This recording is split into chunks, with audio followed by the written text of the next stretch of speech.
In times like these, I'm happy to live in the United States because that means I can play Path of Exile 1 League launches on stable and secure servers, unlike my European brethren. Sorry, guys. In all seriousness, though, we are 3 days into the new league launch for Path of Exile 1. I'd like to take a look at the state of the league, not only from my perspective, but the perspective of the community as a whole. We're going to look at Steam player counts. We're going to look at the feedback for the Mirage League, including some crazy clicky issues, and a host of other things here and now in this new age of Path of Exile 1. And let's do that, starting with the player counts for 3.28 on launch day on Steam alone. Remember, it's not counting the standalone or consoles. We peaked at 190,653 players in total. That is about 5,000 higher than Keepers of the Flame, which was about 5,000 higher than Mercenaries of Trarthus. That was the first league after about a year of hiatus from Path of Exile 1 updates. What this here is showing, this graph and the release before it, it's showing that Path of Exile 1 has some winning back to do. Grinding Gear Games needs to win back the trust of their audiences and build back that player base after losing it during that big stretch of time. One of the biggest reasons Path of Exile 1 was consistently able to grow its player count league after league, year after year, beginning from its release all the way back in to a time when Steam charts weren't even tracked back in 2013. That was the official release, is because they were consistent with their league releases and their ambition to make these good.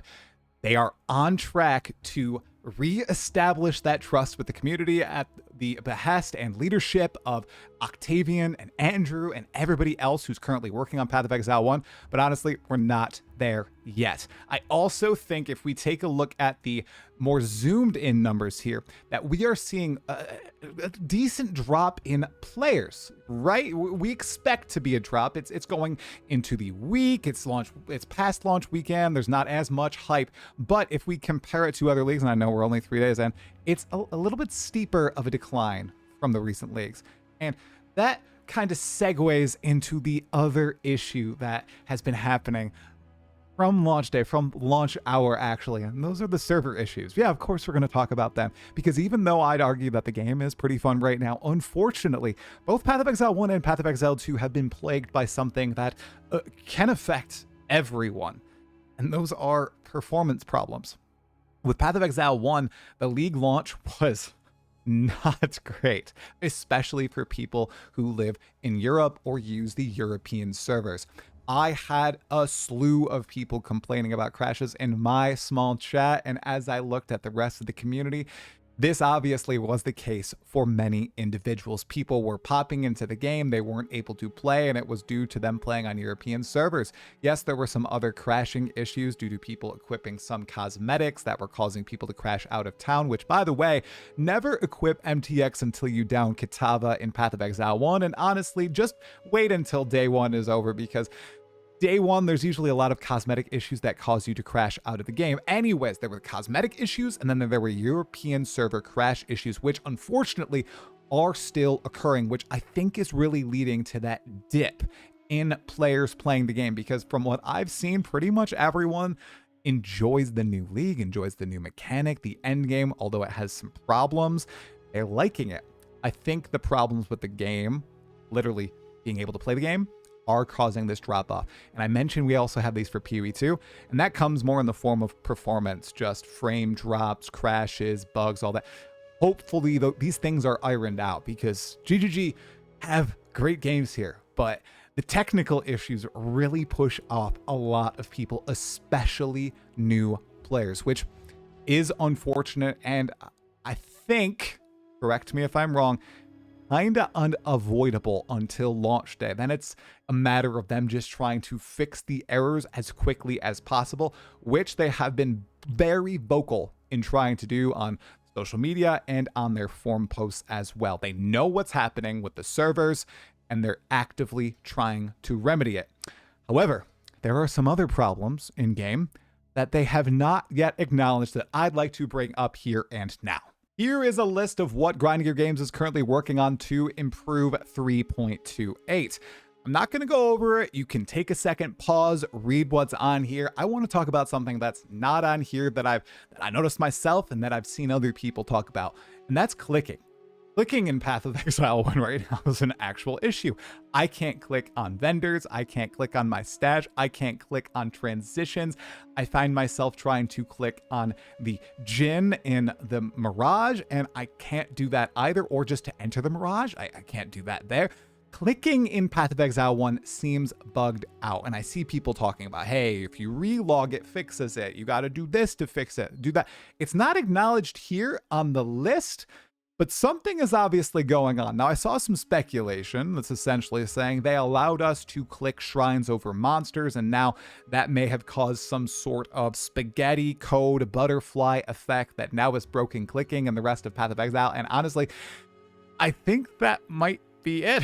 Honestly, it's obviously broken, and I really want to use whatever little bit of megaphone I have here on my channel to talk about it, because it's quite frustrating.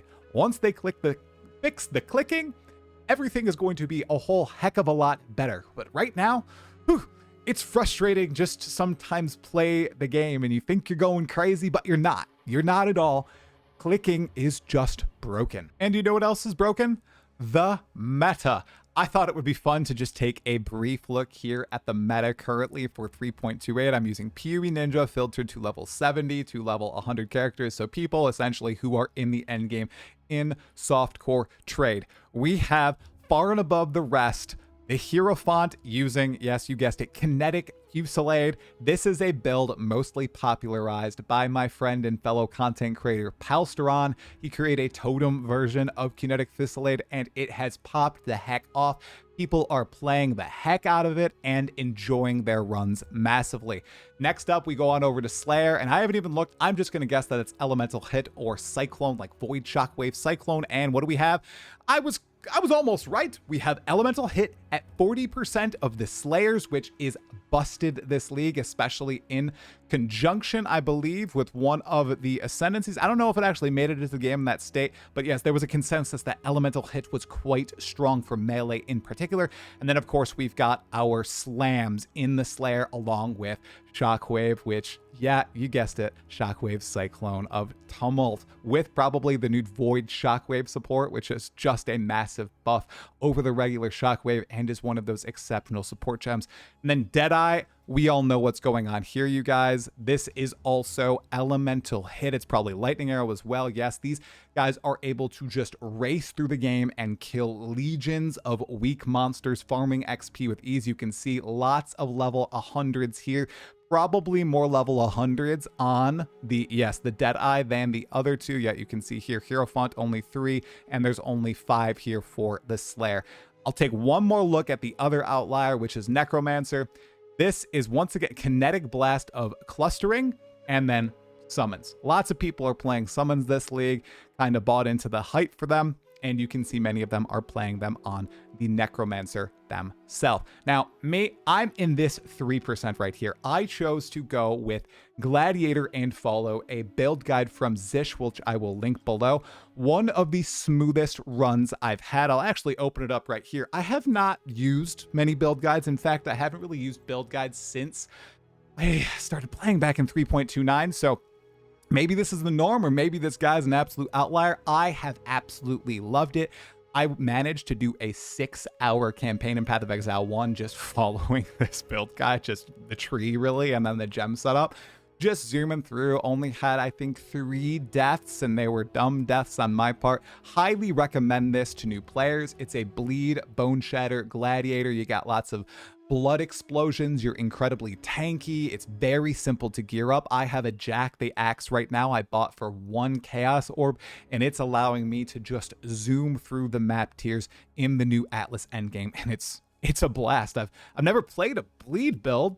I don't think was Lacerated bleed. Okay, I played Lacerate Gladiator, but beyond that, I've never played one that really utilizes, you know, Bone Shatter. My Bone Shatters were always just Juggernaut Bone Shatter, just slam, slam, slam. This is way cooler in my opinion. After using this build guide, I think I do understand why so many people love it. I really was able to turn my brain off and just purely enjoy the gameplay and kind of just relax and not think a lot, which has always been the pitch to me. It's always been, I like to turn my mind off when I play Path of Exile 1. I don't want to think. That's why I like to follow a build guide, and that's why I like the zoomy gameplay.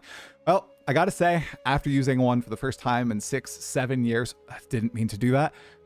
I understand it more now. And that's why I really thought it was important to give it a go, because I always talk about the glory of not using a build guide. And even though I do still firmly believe that the first time you play PoE 1, or Path of Exile 2 for that matter, try it blind, and if you fail, rely on a build guide like Zish's here. I think I might follow more build guides in the future. And if I ever want to build one, man, I'm going to model it after this one from Zish. Briefly touching on the Mirage mechanic as a whole here from the campaign and very early endgame, it's pretty genius. They essentially created a very in-depth league mechanic that just reused a bunch of assets. Very smart here. I like it. It makes you incredibly powerful in the campaign if you choose to engage with it, even just a little bit. And I'm already seeing a bunch of fascinating ways that they implemented rewards into Mirage. For example, Rogue Exiles and Mirages drop items with the Mercenaries of Charthus modifiers that were lost to Mercenary League, which are build enabling. One thing that I'm a little sad about is that the coins, the primary reward from the Mirage mechanic that allow you to imbue your gems with an extra support skill, essentially, adding it as an implicit, have not seen any of those. It looks like they are incredibly rare. So someone like myself who does not play a ton, does not abuse farming strategies or anything like that, it's very unlikely that I'm going to really see many of these coins or get a good one on Bone Shatter of Complex Trauma. Still have to fight the boss, still have to really look at the challenges and everything, but so far it's a W League mechanic and a W League. I am just starting out with my Atlas progression, but I can already say, guys, what an interesting and awesome change. Starting from the center, slowly unfogging the Atlas, but knowing there is a finite amount to explore. Man, I don't want them to copy paste it to Path of Exile 2, but something that is tighter and something that you don't have to endlessly scroll on. Oh, if they put something like this in PoE 2, I would be incredibly happy.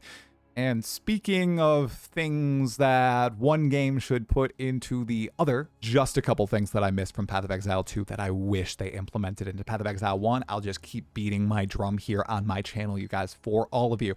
WASD. Please add WASD to PoE 1. I do not care if it looks a little janky. Just do what last Epoch or Diablo 4 did. It'll do in the interim until you can get the full rigs over riding your games. Please. My hand, it begs you. Path of Exile 1 is also still a giga zoomy, so PoE 2 definitely isn't there yet, but it's moving in that zoomy direction. I really hope it does not continue doing that, and they remain dissimilar, and they become more distinct over time, not more of the same. Oh, and the crafting bench in Path of Exile 1, I love you so much. I love being able to fix my resistances with ease and worry about all the other systems that the game throws at me, but not bosses, because bosses in Path of Exile 1 that aren't pinnacles, they are a joke. Pinnacle bosses in Path of Exile 1 clear all the pinnacles in Path of Exile 2, but non-pinnacles in Path of Exile 1, just forgot how jokey they really are. All right, those are my initial thoughts. Exiles, thought I would give a little bit of an update video on the state of 3.28. How have you been enjoying it? If you have been playing it, if you're not playing it, will you play it in the next few weeks? Are you a Path of Exile 2 only player who's just looking for an update from me on the state of PoE 1 or just how I've been going? Well, if you want that, whole family, sick, work, very busy. Only got to play a little bit of Path of Exile 1, just a few hours for video games this weekend, but maybe this week will change up a little bit, although, I don't know. It's looking pretty nice outside, and my daughters really want to play outside, and you know what? They are the priority. Anyway, thank you so much for watching the video, everybody. Make sure if you like the video, hit the like button, sub to the channel for more, leave a comment below on your thoughts about the state of Path of Exile 1 currently and what you'd like to see in the future. I think it's a W for grinding your games so far. You know, when the forums aren't on fire, when Reddit's not on fire, when all the creators aren't making angry videos, that you have a good league. Hopefully they fix the servers for all of my European brethren. Aside from that, keep winning, G2G.